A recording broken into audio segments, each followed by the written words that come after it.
Can you imagine working for one of your favorite brands? But how does that even happen? What's the secret to filming for major brands? Well, in a lot of cases, it starts with creating a spec ad. So today I'll take you behind the scenes of a spec commercial that I made for a racing bike. We'll break down some of the shots, but also look at the edit, talk about what to actually do with your spec work once you've shot it, and I'll show you a clever way to make your spec work stand out from the rest. A big thanks to Fiverr for sponsoring this video. When planning this spec ad, I quickly figured out that I probably wasn't going to be able to pull off this project by myself. So I grabbed my phone and hit up a few friends asking if they were willing to help me out on this commercial. I needed a couple of extra hands on set for things like filming the behind the scenes so I can share all of this with you guys, pulling focus while shooting the rolling shots, driving the camera car, driving the safety car, and of course riding the bicycle. Needless to say, I'm incredibly grateful that these people were there to make it possible. So now on to the actual breakdown of how I shot this commercial, and starting off with the gear first. We used the trusty Sony a7S III combined with a set of DZO Cata zoom lenses. And these are parfocal cine zoom lenses which are pretty awesome. Besides producing a great looking image, having such a huge focal range selection available came in really useful. Especially when shooting the outdoor action shots, we weren't able to switch lenses too often.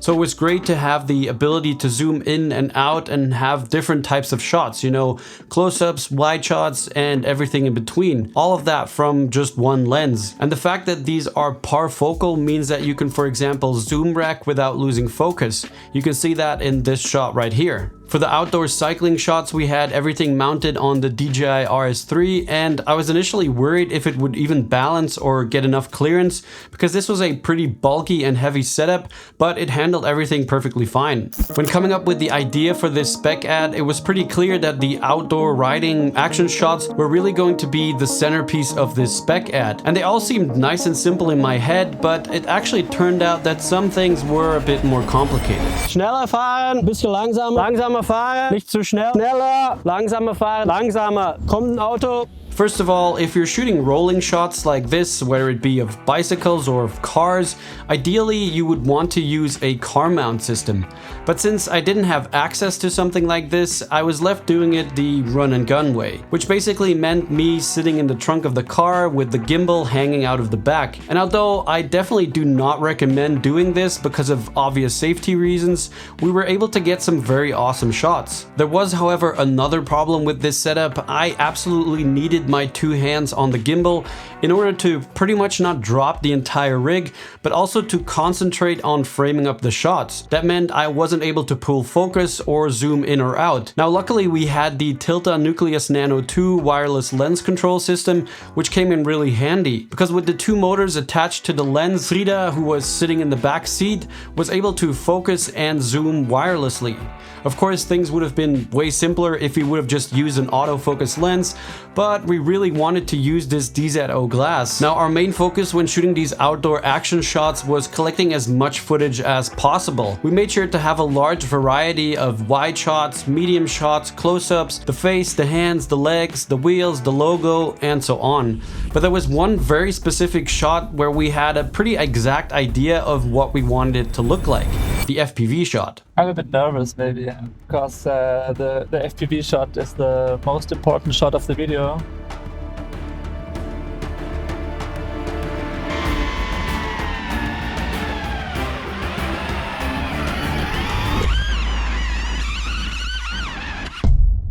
Ah, scheiße. Crashed. What happened? There was a tree. There were many trees. Sven found the drone. Yay! Nice.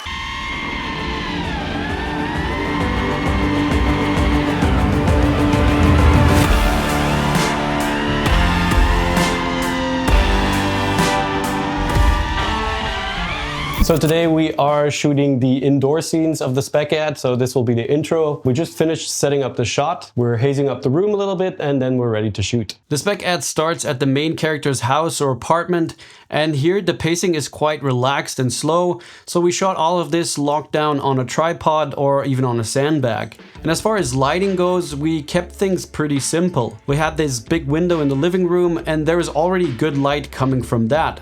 We just closed the curtains a bit to soften it up. And to balance the brightness of that window, we had an aperture 600C set to 5600 Kelvin with a reflector on it and bounced that off the walls just to give the room a little bit more level. And for this establishing wide shot, we also had a nanlite tube pointed towards the wall here, just so the door frame wouldn't be too dark. Now we really liked this backlit look that we were getting from the window, but it actually wasn't bright enough for the close-up shots. So we put 2 nanlite tubes in the window to get a bit of a stronger backlighting, and that really did the trick. Next, we changed up the lighting just a little bit to shoot these last interior shots. Here we moved the aperture 600C to almost in front of the window, and we had it directed towards the entrance, so towards the camera.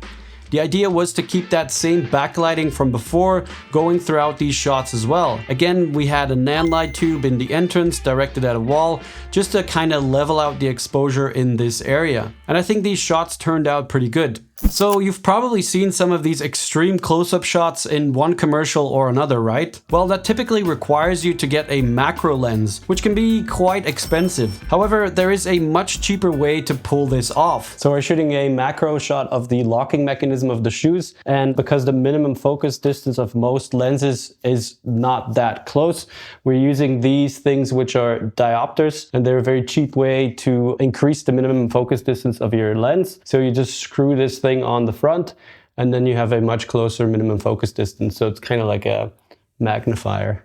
I actually also used these to get a few macro detail shots of the bike, but it would have been incredibly difficult, if not impossible, to get these types of shots with the bike actually moving. So this is how we shot it. And as silly as it might look, it worked perfectly, especially because in the edit, these are just very short insert shots. And speaking of insert shots, if you're shooting something action-filled like this, I think it's great to get some random shots of the surroundings or the road flashing by. These will just give you a bit more room to play with in the edit, and they can add a lot of dynamic to the final film. So now that everything is shot, all that is left to do is some editing, sound design, and color grading, right? Well, not really, but we'll get to those things in a second though. If you really want your spec ad to stand out and hopefully catch the eye of a potential client, it calls for a bit of extra spice. Imagine some of the things you would be able to add to your project that would make it look, feel, and sound more professional. Think of voiceovers, animation, graphics, color grading, or even music specifically produced for your spec ad. Now that is where the sponsor of today's video, Fiverr, comes in. And there were 2 things missing to take my spec commercial to the next level. First of all, I wanted something to visually support the part of the story about the main character who's been passionate about cycling since his childhood. So Fiverr offers a ton of different styles of animators, and that's also where I found Liam. He does these very cool looking watercolor animations, and this actually perfectly fits the vibe of the video. Liam was excited to be a part of this project, and after he sent me an offer, he got straight to work. Now there was only one more thing missing in this spec ad. Have you seen these types of commercials that almost feel like they're Hollywood movie trailers? Exploration. Through freezing trails, blazing hot sand, and knee-deep mud. What do you think is one of the key elements in making it sound so epic? Let's have another listen without it and see if you can pick it up.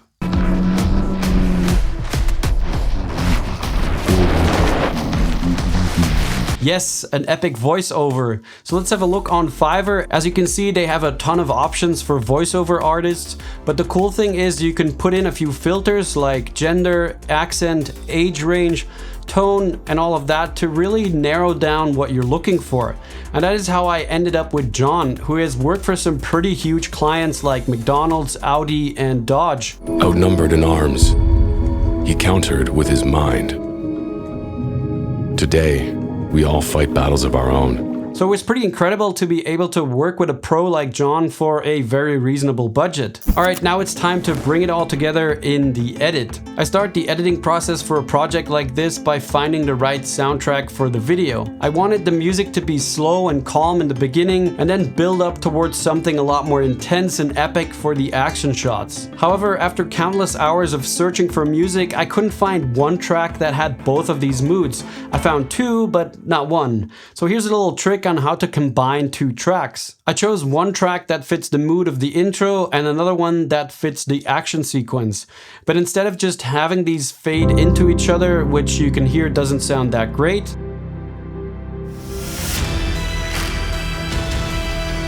I introduced certain instruments from the second track at the end of the first track, in this case the drums.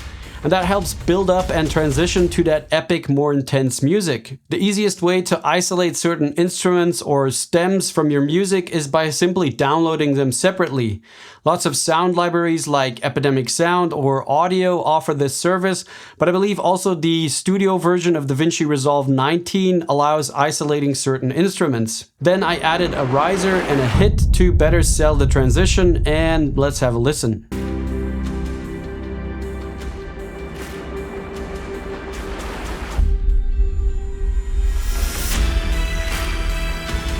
When adding in the voiceover, it's important that it fits to the rhythm of the music. Luckily, John provided me with a few different tonation options to choose from. I guess it goes back to when I was a kid. I guess it goes back to when I was a kid. I guess it goes back to when I was a kid. Then it was just a matter of adding in different shots, the animation, and figuring out what best matched either the music or the voiceover. For example, when he says certain things like Every gear shift. a final super important part of the editing process which you really don't want to skip is the sound design. As they say, you see more with your ears than with your eyes. Especially in the intro and during a few other parts of the video, I emphasized a bunch of different sounds.